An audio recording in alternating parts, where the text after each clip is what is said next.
What you're going to run into over and over and over again are these two problems. Mere opinion and relativism. Mere opinion and relativism. So get used to that and tell people if that's only your opinion, it's academically worthless. If it's only your opinion that God doesn't exist, then you're in real trouble. Or if you say, well, it's true for you, but it's not true for me, point out that doesn't even make sense, true for you. True for you is actually a paraphrase of the verb to believe. When someone believes something, that is simply to say they think it's true. So when someone says, it's true for me, they're saying, I believe it. Yeah, every year we get into this. Gary was a student of mine, and he's getting even with me. He puts up these signs, says, there's no way that's right. Redo your clock, okay? You say there's only 15 minutes left? Well, that's true for you. It's not true for me. Oh, we're going to negotiate now. What is that? Looks like only 15 minutes. That's right, Gary.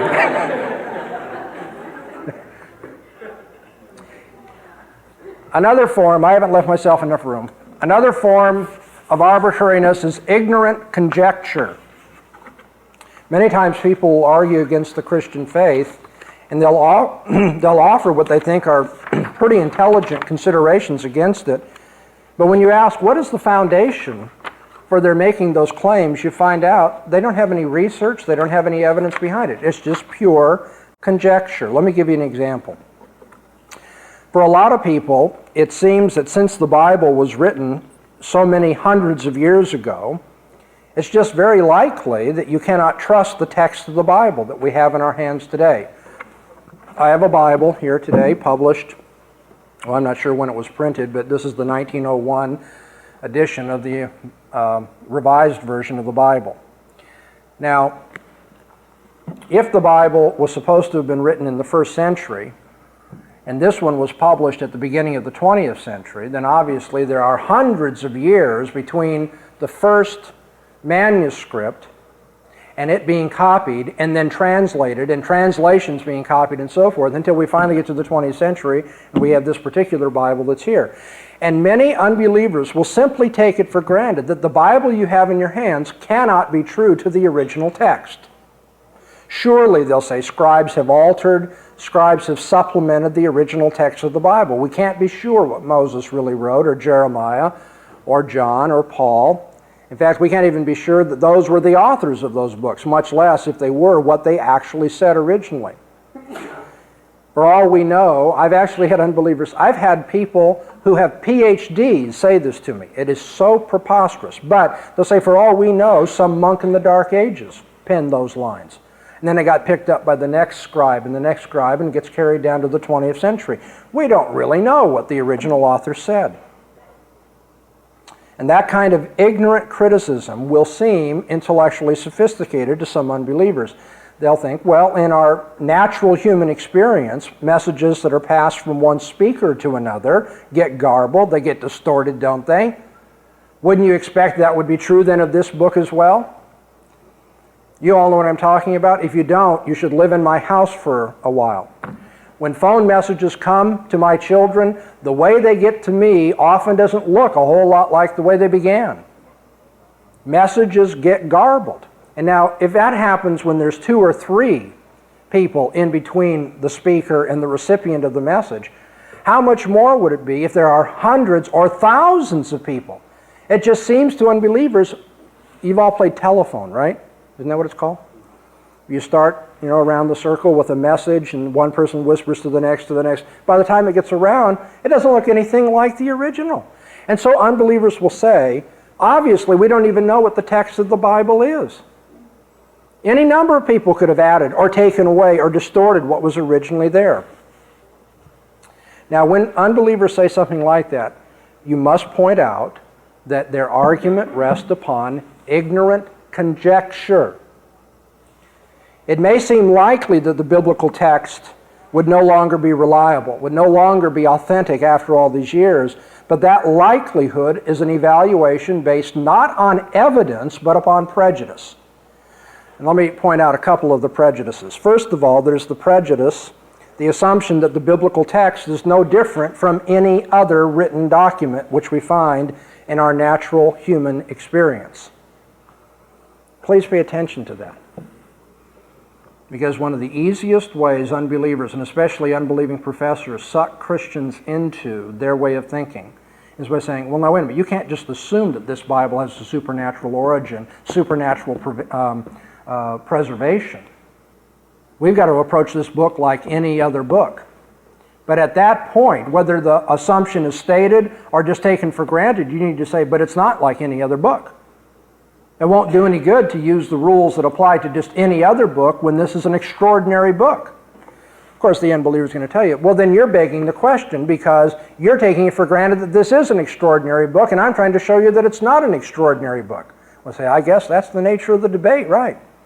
I approach it assuming as my ultimate authority that it is an extraordinary book, and we're going to see what happens when you deny that. Later on, we look at other things. And you take it for granted that it's not. But the point is, when an unbeliever says, if this happens when you play telephone, then it's got to happen when you write the Bible too. And you say, hey, you're comparing apples and oranges.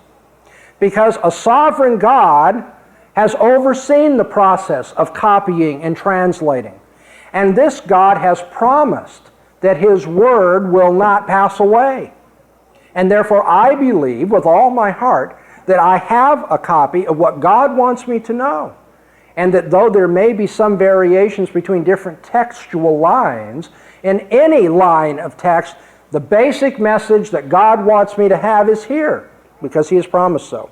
Now, there's a second kind of prejudice, though, you need to see in this.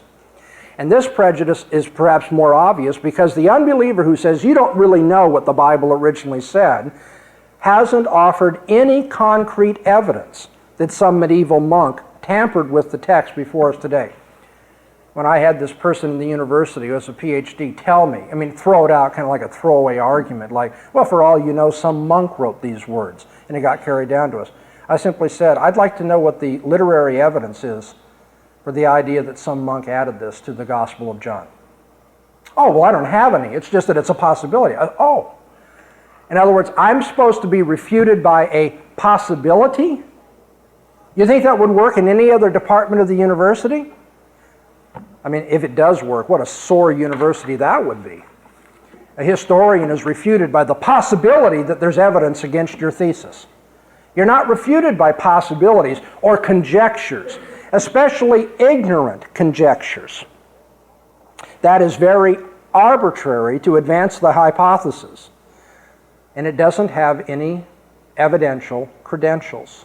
If you want to play that way, if you want to be arbitrary, I could say with equal arbitrariness, well, actually the words that have come down to us as Paul's were written, not after Paul wrote them, but before Paul wrote them.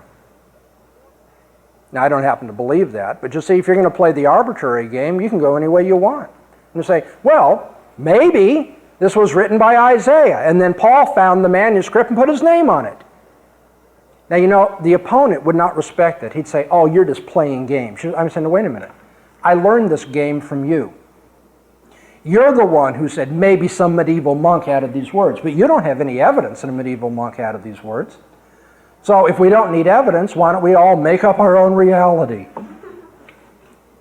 The third indication of prejudice is that when an unbeliever says something like that about the text of the Bible, it shows they haven't read about the subject. If the critic had taken time to look up the subject of textual criticism, he or she would not have offered the outlandish conjecture that maybe a medieval monk or somebody else along the line added these lines to the Bible. That came home to me very clearly, again, when I was in graduate school. I took my PhD in philosophy, and one of the areas of my specialization, that's what it says on the paper anyway, is ancient philosophy. And so we had to do detailed study of Plato and Aristotle and others you would not have heard of. You have heard of Plato and Aristotle, though, right? Okay, good. And part of what we did when we studied Plato was textual criticism of Plato. Let me explain. We have a corpus of writings that you can go into any university bookstore today, and you can probably buy the collected works of Plato.